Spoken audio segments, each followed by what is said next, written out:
Hello, nizere ko muri amahoro. Uyu munsi ngiye kubereka uburyo wateka ibishyimbo bigashya vuba mu minota mike, ndetse n'ubundi buryo waza kubiteka bitandukanye n'uko twajyaga tubiteka. Icya mbere ubanza gukora ni ukwinika ibishyimbo, gufata ibishyimbo wamaze gukuramo imyanda, warangiza ukabyinika mu mazi. Tuvuge wenda niba uri bubiteke mu gitondo ukabiraza mu mazi ukaza kubikuramo mu gitondo. Ufata amazi akonje warangiza ukayasuka mu bishyimbo ukabirengeza, noneho ukaza kubikuramo mu gitondo. Waba wenda uri bubiteke nka saa sita ukaza kubyinika mu gitondo cya kare, yaba ari nimugoroba nabwo gutyo, nibuze ukabimaza amasaha agera mu 8 mu mazi. Ibishyimbo byacu rero twari twabiraje mu mazi, dore uko bimeze mu gitondo, biba bisa n'ibyabyimbye. Hanyuma rero ikintu tugiye gukora ahangaha, tugiye kubikura muri aya mazi, noneho niturangiza tubironge. Impamvu rero ibyo kubyinika muri aya mazi ni ukugira ngo nituza kubitogosa bize gushya vuba. Tuvuge wenda niba ari ibishyimbo byahiraga amasaha 2 birahira isaha 1. Niba ari ibishyimbo byahiraga isaha 1 birahira iminota 30 gutyo. Iminota igenda igabanuka kubera ko uba wabyinitse, biba byoroshye cyane gushya, rero birihuta cyane.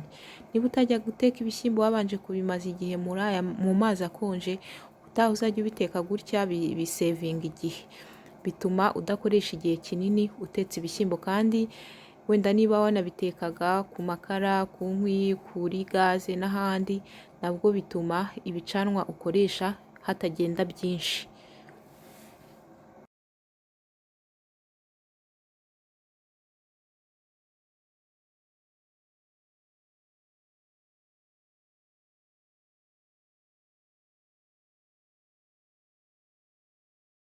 Hano rero tugiye gutangira guteka ibishyimbo byacu. Ngiye kubiteka ahangaha, ngiye kubiswa amaha, hanyuma nshyiremo amazi. Amazi araba yabize kandi ashyushye, hanyuma nindangiza mbirengeze. Ntabwo nshyiramo amazi menshi cyane, nshyiramo amazi mbirengezeho hejuru gatoya. Hanyuma nindangiza nshyiremo bino bitunguru by'ibibabi, nindangiza nshyiremo na tungurusumu 2, ntabwo ndi buzikate, ndazitonora gusa. Nshyiremo n'udusenda 2 natwo tudakase.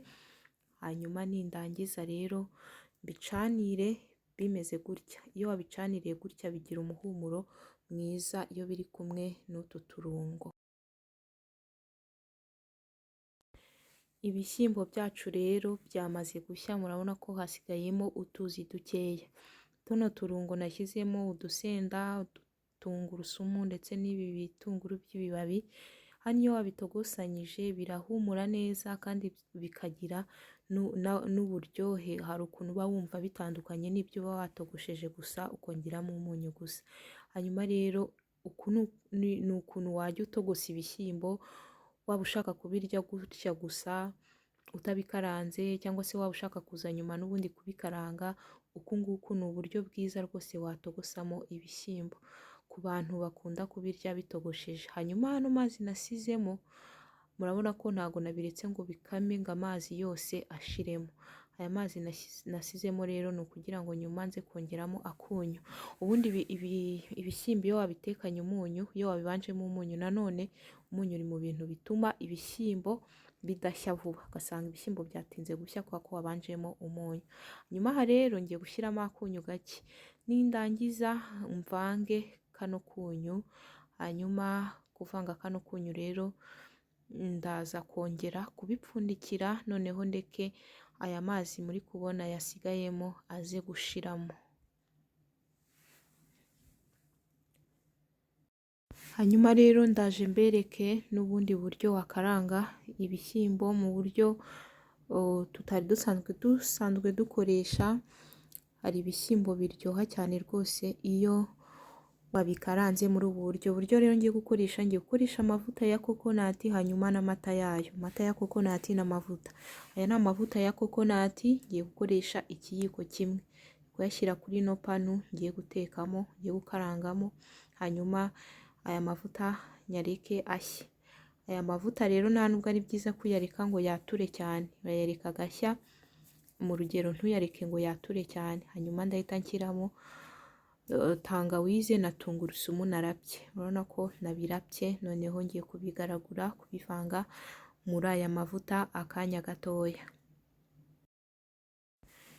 Hanyuma rero ikindi ngiye gukurikizaho, ngiye gushyiramo n'ibitunguru. Aha ngaha nahisemo gukoresha ibitunguru by'umweru. Ushobora gukoresha ibitunguru bya bindi by'umutuku, ibyo waba ufite cyangwa se ibyo waba ukunda gukoresha. Rero tugiye kubipfundikira, ibitunguru byacu tubireke bishye.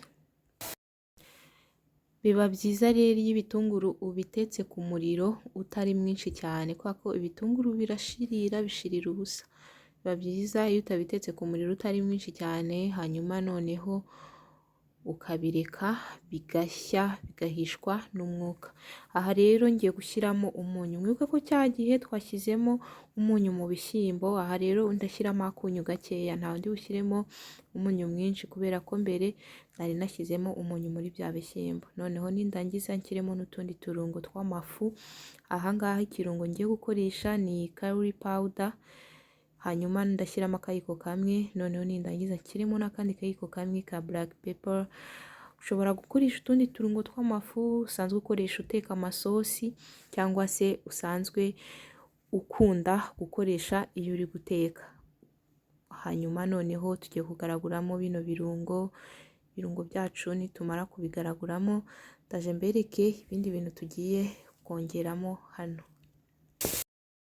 Hano rero ngiye kongeramo inyanya. Ushobora gushyiramo inyanya wakase, ushobora gushyiramo izo warabye cyangwa se izo waseye muri blender. Yewe nazikase gusa, nazironze, maze kuzironga ndazikata, nta nubwo nigeze nkuraho ibishishwa. Ngiye kuziteka kuri wa muriro wacu uringaniye udashiririza ibiryo.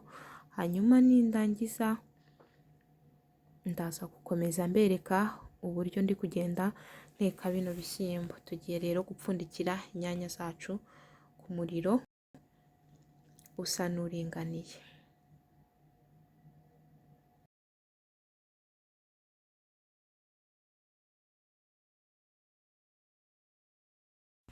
Inyanya zacu nazo zahiye, tugiye gukomeza kuzigaragura. Narangaye zari zigiye gusa n'izishirira, ariko ntabwo zashiririye. Ni twa turungo tw'amafu tuba twafashemo hasi.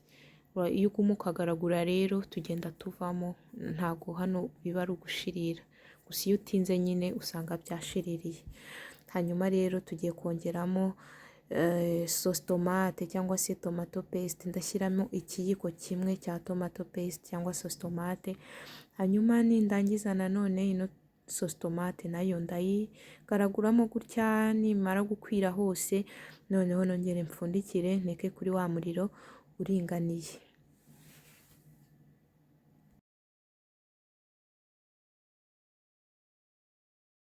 Aha ngaha rero sauce tomate yacu nayo yahiye.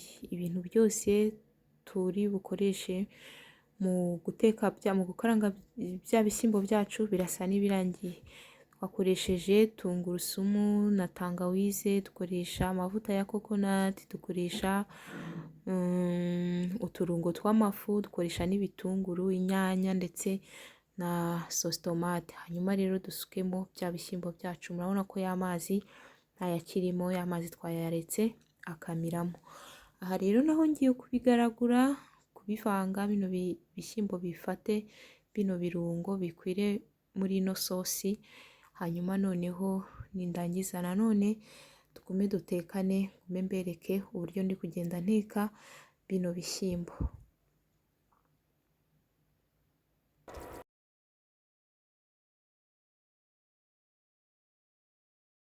Hano rero nk'uko nabibabwiye, ngiye gukoresha coconut milk, amata ya coconut. Ukuntu ngiye kubigenza, aya ni amagarama nako ni mililitiro 400 z'aya mata ya coconut. Ntabwo ndi buyasukemo yose, ngiye gukoresha mililitiro 200 zayo. Hanyuma rero ahangaha murabona ko ari akariro gake.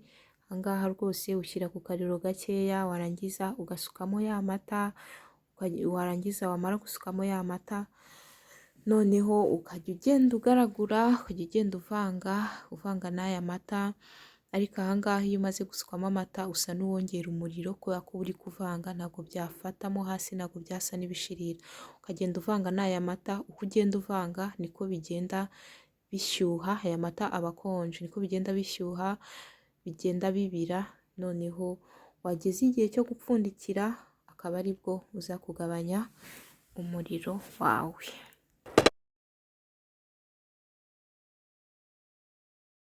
Hano ngiye kongeramo tuno tubabi twa bay leaf, hanyuma ntushyiremo aha ngaha. Noneho ibiryo byacu murabona ko biri kugenda bitogota. Ikintu hano ngiye gukora, ngiye kubipfundikira, nindangiza ngabanye umuriro nshyire kuri ka kariro ka nyuma kadashiririza ibiryo, kakandi kagumishamo umwuka akaba ari wo uza guhisha ibiryo. Murabona ukuntu ibiryo byacu rero bimeze, uburyo byabaye. Aha ngaha ibiryo byacu biba byahiye. Ngibi rero bya bishyimbo bitekeshejwe amavuta n'amata ya kokonati. Ni ibishyimbo bigira umuhumuro mwiza cyane, biraryoha kubirisha ubugari, kawunga, umuceri, biraryoha cyane. Niba utarabitegura mu rugo iwawe uzabitegure. Hanyuma rero karibu ku meza muze dusangire. Murabona ko ngiye kubifata, hariho akavoka, hari na kawunga hano n'akavoka, noneho ngiye kubirya muri ubu buryo. Nizere ko mwabikunze, tuzasubira ubutaha. Bye bye.